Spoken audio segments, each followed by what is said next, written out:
Hi, I'm Irving. You have just entered Cartertopia. They're showing us the Andromeda Galaxy in the constellation Pegasus. Is that where we're going?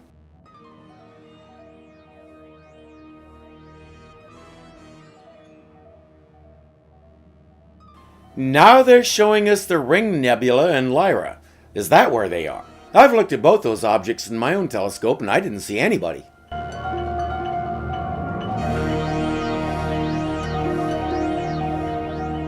What is the planet called?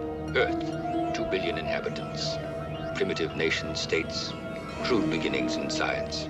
They call themselves humans. Okay, brace yourselves. Up to this point, we've had some interesting stories of how the Nazis are trying to deal with Wonder Woman, and they've come up with everything from invading Paradise Island to giant gorillas. It's been good.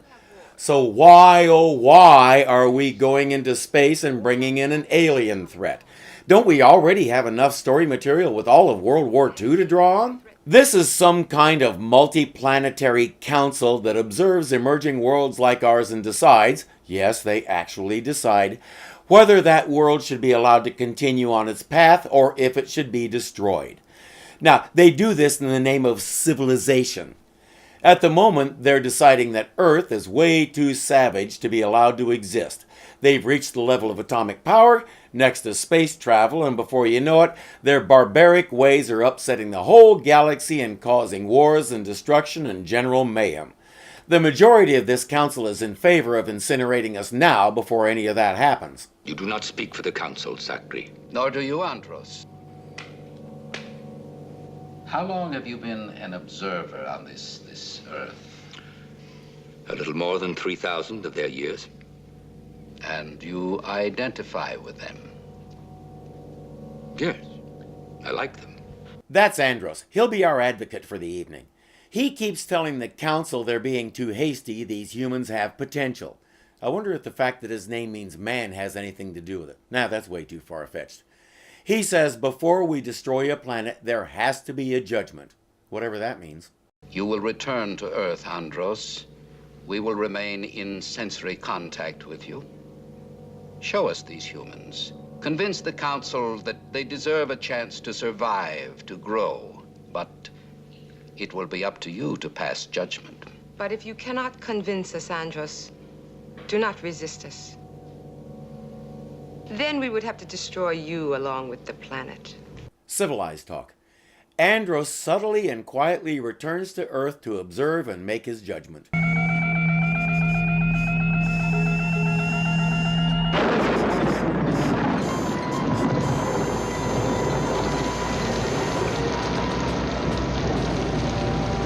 The following day, Wonder Woman tracks him down, hands him a dictionary, and tells him to look up the word subtle.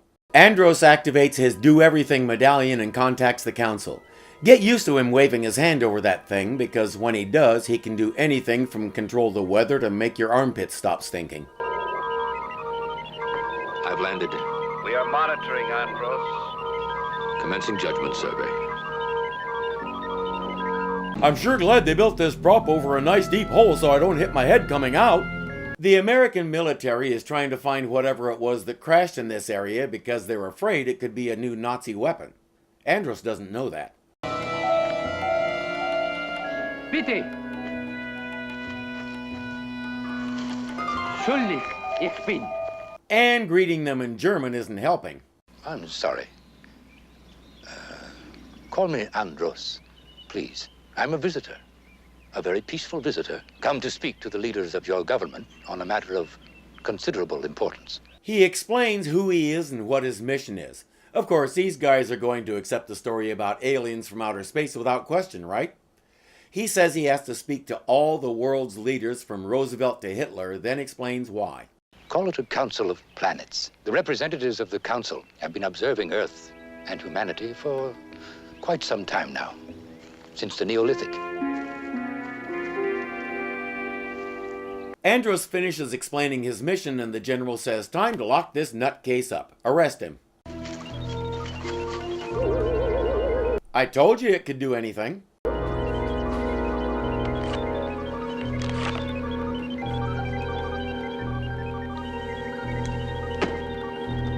Thank you, Major.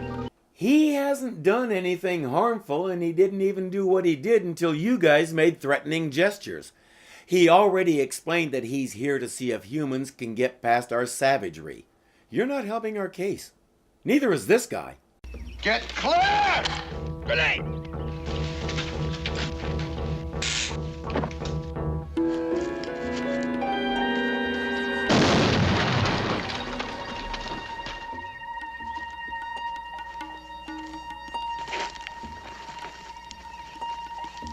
Convinced yet, General?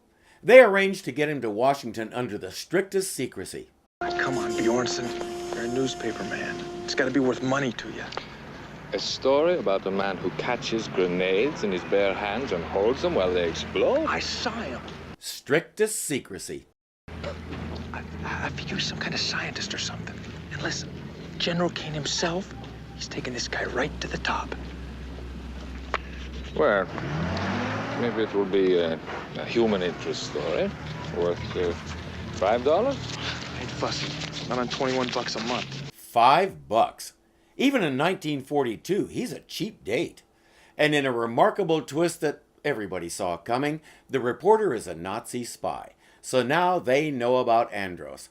Headquarters says obviously he has something to do with developing new weapons, so we need to kidnap him and bring him to Berlin as soon as possible. At the War Department, General Blankenship tells Andros they'll set up a preliminary meeting the next day so he can demonstrate his abilities. Then they'll see about meeting the president. Andros doesn't like this arrangement. Angelos sou barbaros, imi uposugion. Pardon? That's classic Greek, sir.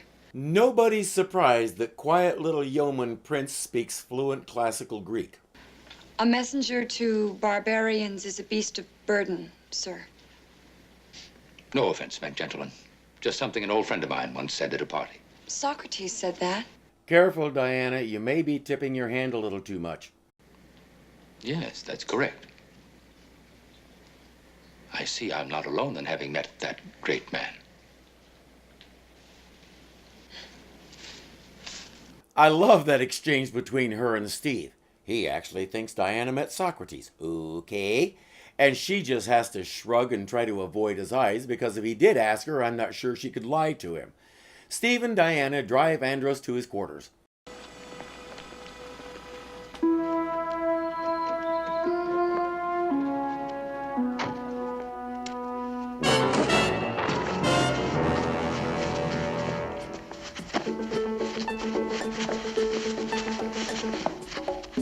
That reporter, Paul Bjornson by name, is hiding in the bushes, and when Wonder Woman appears, he jumps in to help save the day. Thanks. You're welcome, Major. Though I had the feeling you didn't need much help. And thank you, Wonder Woman. But luckily I heard the sounds. Where's Diana? Oh, she's probably getting help. I'm delighted to finally meet the fabled Wonder Woman. If you want to show him Earth's potential for peace, just take him to Paradise Island. That should do it. Are you all right? I notified the police. Oh, it's okay, Diana. It's all over. Got a little help from Wonder Woman. Yes, it's fortunate Wonder Woman was so close at hand. Isn't it, Yeoman Prince? Yes, it was very fortunate. Gee, I wonder what he means by that. Andros is still complaining about all the violence and everything else, and he says, I'll need to go out and collect more data. I'll contact you when I'm ready for those meetings. I'm sorry, Andros, but for your own protection, it's best.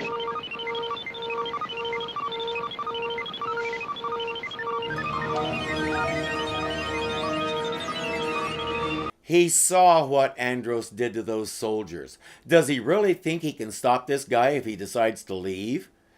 At the War Department, the general tells Steve to keep looking for Andros and give regular reports. Meanwhile, Bjornson now has a nice little inn at the department. He immediately starts buttering up the general and hustling Etta. Wonder Woman gets an idea where to find Andros. Before he left, he was talking about Lincoln, so she plays a hunch. I thought I might find you here. Knock it! How did you know me? When I was Diana Prince? I felt the difference between us and the sameness. Well, sure, that explains it. She tells Andros that she's chosen to get involved in this conflict because it's important to stand for freedom and democracy and justice. Andros agrees those things are important, and she says, then help us get there. Help the Allies stop the Nazis. No. I'm sworn to certain regulations. I must remain neutral, even though General Blankenship hopes that I'll give him an arsenal of new weapons. Mankind is destructive enough. He may be a super-duper alien, but he's not too good at thinking outside the box. He doesn't have to do anything destructive. Just freeze all the Nazis in place so the Allies can go around and disarm them. Take away an army's weapons and you got a bunch of guys standing around with nothing to do. But Andros doesn't think of that. Unfortunately, neither does Wonder Woman. It is so depressing when these people don't listen to me. They start talking about his medallion and how he does things like control the weather.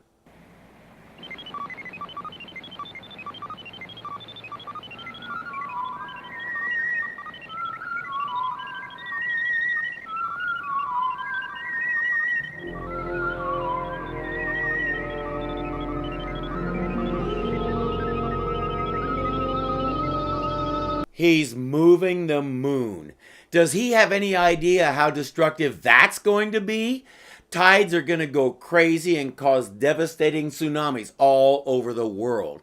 Birds and other creatures that use the moon for navigation are going to be confused and will probably die by the thousands. And all for him to prove he can whistle. But us humans are the destructive ones, you dig. The next day, Andros prepares to demonstrate his abilities. But Bjornsson wheedled the location out of Etta, and he's here to cause trouble if he can.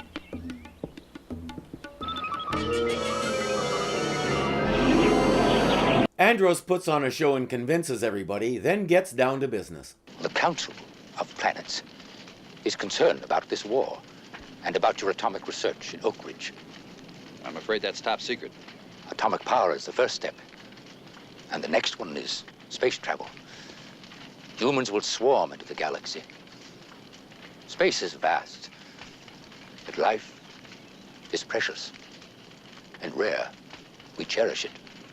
We do not have wars. But we do sterilize other planets, wiping out entire worlds of species based on our own standards of what is civilized. That's different, somehow.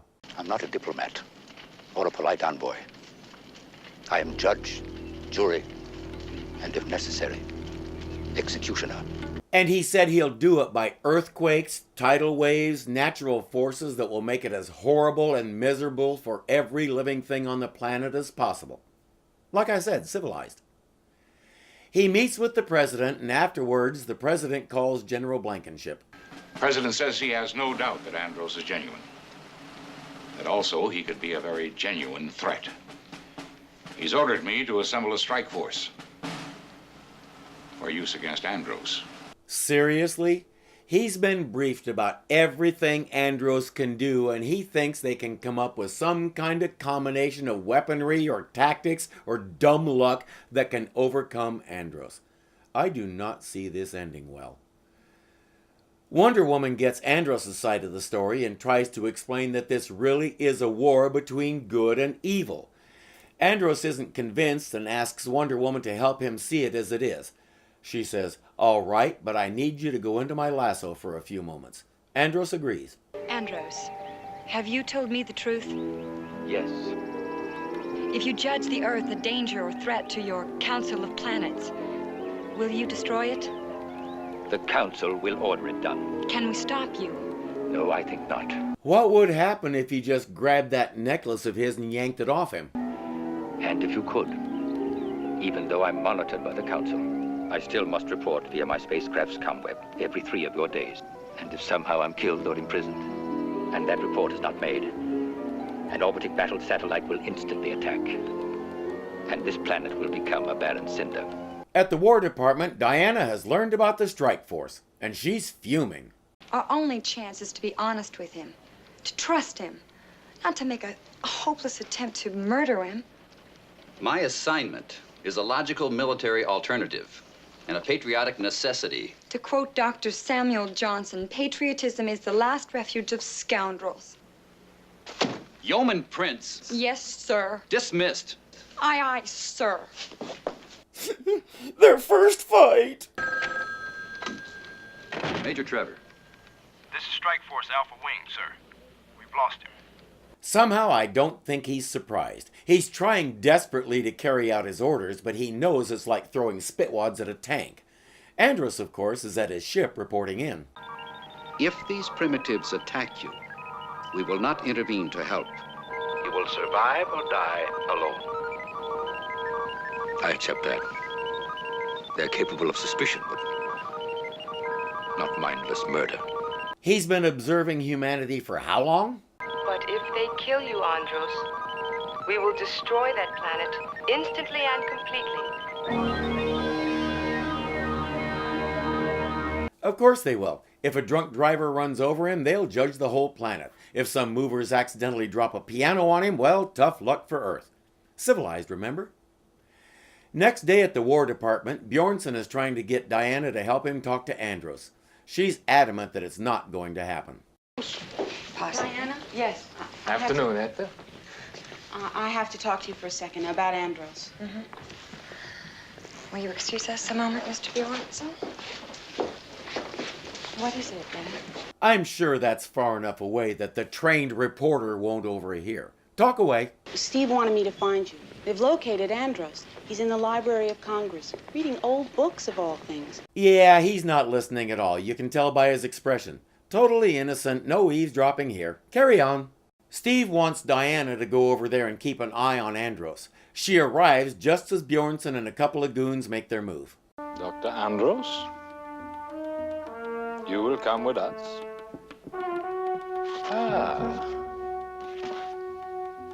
Us, meaning a Swedish news service? We can discuss that later.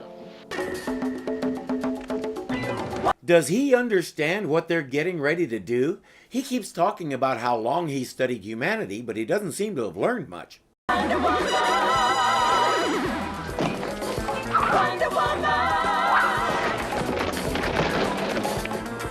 I've been wondering when somebody was going to do that.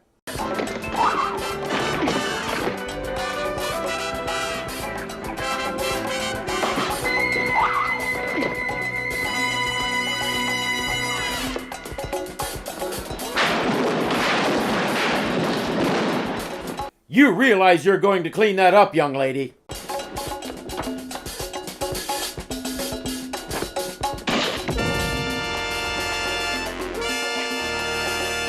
She really needs to come up with a defense against gas, chloroform, and all those goodies. But as the bad guys are about to take him, Andros goes on an acid trip. You believed in these savages, Andros. You were wrong. They haven't killed me. They will. We are canceling your power linkages, Andros. We are deactivating your power source. You trust these humans, you believe in them. Now you are no more than human. As vulnerable as they are, as easy to harm. These people's decisions make no sense. What is that going to prove? What kind of information is it going to give them? It looks like a ruse to get rid of Andros so they can destroy the Earth. I know I'm belaboring it, but this is civilized. They keep changing the rules on him from one day to the next, and now they've pretty well deliberately sentenced him to death. But I'm sure they did it in a civilized manner. In the aftermath, there's a huge manhunt on for Bjornsson, his crew, and Andros. Meanwhile, Wonder Woman is in the hospital fighting for her life after inhaling that poison gas. I just spoke to the doctor. It seems she got hit by a poison gas. They don't know what it is. What kind of treatment are they using? That's just it. There is no treatment. It seems she has this incredible ability to throw off the poison. She's curing herself. So next she's going to get this metal put on her skeleton and get these really nifty claws. Wait, that's the other guys. Sorry. She leaves the hospital and goes to find Andros' ship.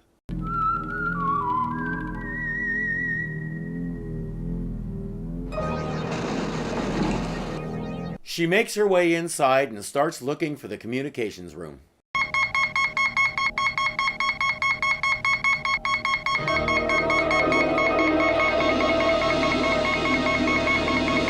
I still don't know why they took us into space, but at least they're giving us a decent story. It is annoying how the only thing these council people seem capable of saying is destroy the planet. If Andros doesn't report in, destroy the planet. If the humans kill Andros, destroy the planet. If Wonder Woman doesn't whistle the right code into the ship, destroy the planet. If Major Trevor burps and doesn't say, "Excuse me," destroy the planet. It gets old really quick. And you may have noticed that this whole idea of a council of civilized planets who decide to wipe out other planets is kind of pissing me off. I don't like hypocrisy. Andros said life is precious and rare, but they're prepared to wipe out life on a global scale if the planet doesn't measure up to their standards. Is this a commentary on something that was going on in 1976? I don't know. I just want to see how Wonder Woman gets us out of this and saves the Earth yet again. I'm Irving, and you are now exiting Cartertopia.